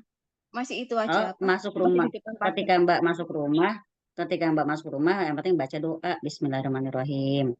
Nah, tapi kalau sudah terlanjur kejadian, lalu rumah sekarang rasanya nggak enak, ruqyah rumah, nggak apa-apa, nggak terlambat kok. Oke? Tidak ada terlambat. Bentar, saya mau ujuk dulu nih. Mbak Yulia pas baca itu langsung ta'awuz ya. Iya. Bagus, murid kelas tauhid saya. Saya tidak menemani. Mau ujuk Winda, aku bilang paling cuma izin, Mbak. usai doang. Aku GR Mbak Winda. Sama aku juga GR. Admin aja GR-an apalagi muridnya. Ini Masya Allah, astagfirullahaladzim, nggak boleh gitu. Itu saya sebentar kasih contoh ya, itu ujub kayak Itu gitu adalah nggak boleh, contoh teman-teman ya. Baiklah, kalau nggak ada yang bertanya, alhamdulillah ini sudah selesai. Insya Allah, alhamdulillah ini kita ternyata bukan membahas sihir-sihir yang bikin merinding gitu ya. Insya Allah biar teman-teman juga lebih waspada, lebih hati-hati bahwa entah lewat status atau jadi gini loh, penjelasan itu bukan sekedar yang lewat omongan, tapi lewat tulisan pun juga ada sihirnya. Pernah nggak ngelihat tulisan habis baca kayaknya langsung semangat di sini, kayak langsung jelek di sini. Nah itu sihir gitu, ya. Makanya makanya milih circle pertemanan juga hati-hati, ya. Kemudian apa namanya baca-baca tulisan juga hati-hati. Lagi mellow, dengerin lagu yang mellow, bacanya mellow-mellow, udah ambiar udah gitu akhir bulan pula, ya kan? Coba temuin Winda dan Mayanti. Nangis Iya, bareng. kita nangis bareng. Baik teman-teman, monggo Mbak Edi Serina, jazakillah khair. Yang mau ikutan kelas, insya Allah di kontak aja ke Mbak Winda, nggih. Jadi ini alhamdulillah kita sudah selesai bab 25 ini. Insya Allah kita ketemu lagi Senin pekan berikutnya. Jazakumullah khairan kasiran teman-teman semua. Saya serahkan kepada Mbak Winda. Monggo. Oke, menegaskan Terima kembali kasih, aja, jadi kalau Syukron. ada teman-teman yang mau ikutan ini, Afwan. berarti karena memang kita mulainya di tengah-tengah bab ya. Jadi ada berapa bab ini Om? Enggak, ada yang WA bilangnya udah telat enggak? Jawabannya gimana Om? Enggak telat sih, sebenarnya enggak ada kata telat belajar ya. Nah, Mbak Nita, yuk monggo masuk yuk. Ya, ini dalam buku ini ada 6 Mbak Nita kita tolong aja Mbak Nita mah. ember. Ini aku menghatamkan buku ini di kelas di Rosa itu hampir 3 tahun ya. Yuk. Iya, sekarang ikut lagi Win ya. Emang enggak kita itu enggak ada kata khatam sih, pengulangan terus. Iya benar, yang namanya murojaah kan gitu kan, mengulang-ulang pelajaran itu bisa semakin menempel, insya Allah begitu. Jadi nanti WA-nya akan kubalas sesegera mungkin teman-teman. Terima kasih udah banyak yang masuk. Insya Allah. Baik, malam ini saya tutup. Alhamdulillah malam ini kita kedatangan tamu banyak banget ya ya. Ada 44 orang nih, Masya Allah. Alhamdulillah. Baru lihat. Alhamdulillah nih, semoga menjadi ibrah bagi kita semua. Baik, mari kita akhiri dengan mengucap istighfar. Astagfirullahalazim, astagfirullahalazim, subhanakallahumma bihamdika asyhadu an la ilaha illa anta astaghfiruka wa atubu ilaik. Assalamualaikum warahmatullahi wabarakatuh. Waalaikumsalam warahmatullahi wabarakatuh. Syukron Mbak Winda. Insyaallah nanti kita bertemu minggu depan. Assalamualaikum. Insyaallah. Waalaikumsalam. Assalamualaikum.